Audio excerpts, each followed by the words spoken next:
జ్ఞానం కానీ ఆలోచన కానీ మీకు స్ఫురణకు కూడా రాలేదు. అటువంటిది ఈరోజు మీరు మరలా మాట్లాడుతున్నారు, ఈ క్రాప్ల గురించి మాట్లాడుతున్నారు, ఆర్బీకేల గురించి మాట్లాడుతున్నారు, సచివాలయాల గురించి మాట్లాడుతున్నారు.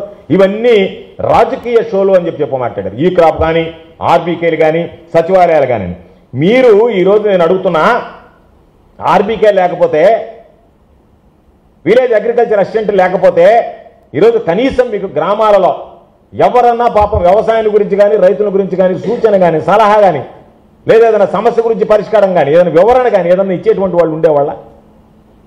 సచివాలయాలు అనేటువంటివి లేకపోతే, సచివాలయ ఉద్యోగులు లేకపోతే ఈరోజు ఉన్నటువంటి పరిస్థితుల్లో మొన్న జరిగినటువంటి తుఫాన్ నేపథ్యంలో మొత్తం కుప్పకూలిపోయినటువంటి పరిస్థితి ఉండేది వ్యవస్థ అంతా. ఈరోజు సచివాలయ ఉద్యోగులు ఉన్నారు కాబట్టి, సచివాలయాలు ఉన్నాయి కాబట్టి, వాళ్ళందరూ కలిసి పనిచేశారు కాబట్టి కనీసం ప్రజలకు సంబంధించినటువంటి సమస్యల విషయంలో నష్టం జరిగింది, పంట నష్టాలు ఎవరిని ఆపలేకపోయారు. కానీ ప్రజలకు సంబంధించినటువంటి సమస్యలను పరిష్కరించడానికి వాళ్ళందరిని గురించి నువ్వే ఏ నోటితో మాట్లాడావు? ఇవన్నీ షోలు అని చెప్పి మాట్లాడావు. చంద్రబాబు నాయుడు ఏం మాట్లాడుతున్నాడు? సచివాలయాలన్నింటినీ కూడా స్వర్ణాంధ కేంద్రాలుగా మారుస్తానని చెప్పి మాట్లాడాడు. అంటే ఎక్కడికి పోతే అంటే ఈ రోజు ఈ మాట, ఈ అవసరం, సచివాలయ ఉద్యోగులు సచివాలయాల అవసరం అనుకుంటే దాని గురించి ఒక మాట మాట్లాడతారు.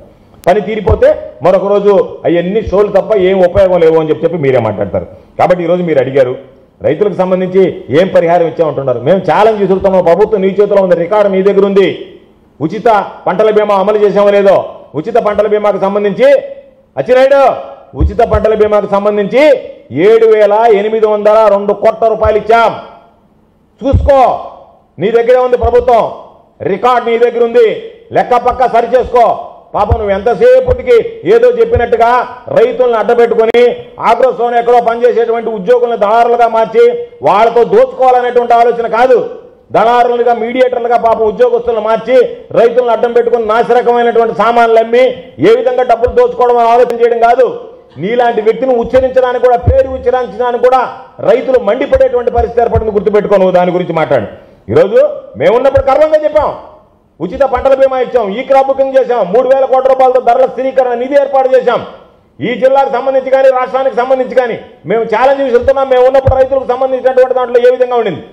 సీఎం యాప్ పెట్టి ప్రతిరోజు కంటిన్యూస్ మానిటరింగ్ చేశాం. అగ్రికల్చర్ ప్రొక్యూర్మెంట్ గురించి, ప్రైస్ గురించి. ఏ రోజు తగ్గితే ఆ రోజు వెంటనే ప్రొక్యూర్మెంట్ స్టార్ట్ చేసేటువంటి విధంగా మీలాగా ఈ రోజు మీరు ఉత్తర్వులు ఇస్తే తప్ప లేకుండా ఆటోమేటిక్గా తగ్గింది. అంటే జగన్మోహన్ రెడ్డి గారు సమీక్షించి ఒకటే విషయం చెప్పారు, ఎవరు ఉత్తర్వులు అవసరం లేదు, మీరే తగ్గింది. ఈరోజు దీనికి సంబంధించినటువంటి గిట్టుబాటు ధర తగ్గింది, కనీస మద్దతు ధర తగ్గింది, వెంటనే కొనుగోలు ప్రారంభించండి అని చెప్పి ఆ రోజు ఉత్తర్వులు ఇచ్చాం. నీ దగ్గర ఆ పరిస్థితి ఉందా? మీరు ఆ పరిస్థితి చేసేటువంటి పరిస్థితులు ఉండారా?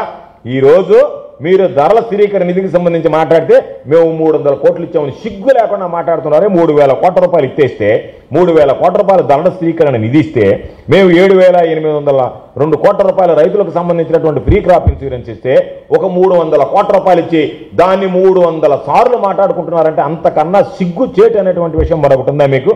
ఈరోజు నా ప్రతాపం, నీ ప్రతాపం అని చెప్పి పెరిగావు ఎత్తు, కానీ నీ బుర్రలో ఉండేటువంటిది కనీసం చారుడు గెంటెడు గుంజైనా ఉందా? మనిషి పెరగడం కాదు, బుద్ధి పెరగాల. నువ్వేదో హీరోలాగా ఫీల్ అవుతున్నావు, నిన్ను కమిడియన్గా చూస్తున్నారు రైతులు అనేటువంటి విషయాన్ని మర్చిపోక అచ్చెన్నాయుడు అనేటువంటి వ్యక్తిని మనిషి పెరిగాడు కానీ బుర్ర లేదు. ఈయన ఏమైనా హీరోలాగా అనుకుంటున్నాడో, ఈయన కమిడియన్గా కూడా పనికిరాడు అన్నట్టుగా మాట్లాడేటువంటి పరిస్థితులు ఏర్పడే. గుర్తుపెట్టుకో.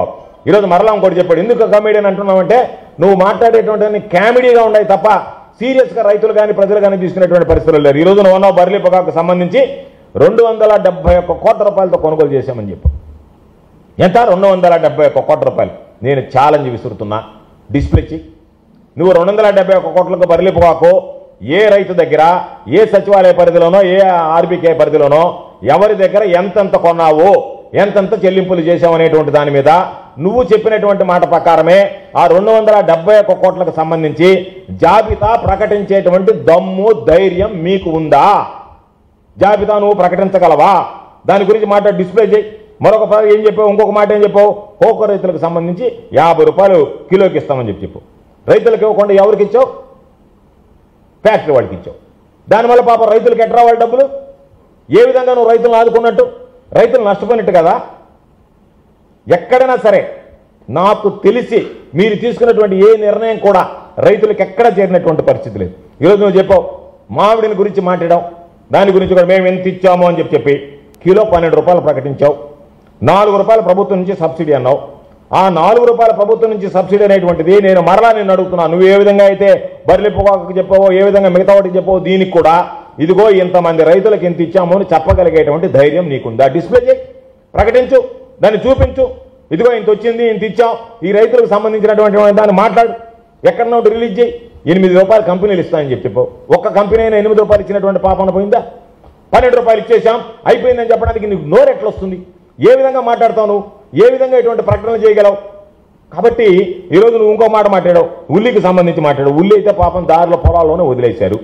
ఉల్లి పంటను దాని గురించి పట్టించుకున్నటువంటి దాఖలాలు లేవు. దాదాపు 4 లక్షల టన్నులు, అనుకూలమైనటువంటి ప్రతికూల పరిస్థితుల్లో 4 లక్షల టన్నులు పండితే మీరు ఎన్ని కొనుగోలు చేశారు? 6,000 క్వింటాలు కొనుగోలు చేశారు.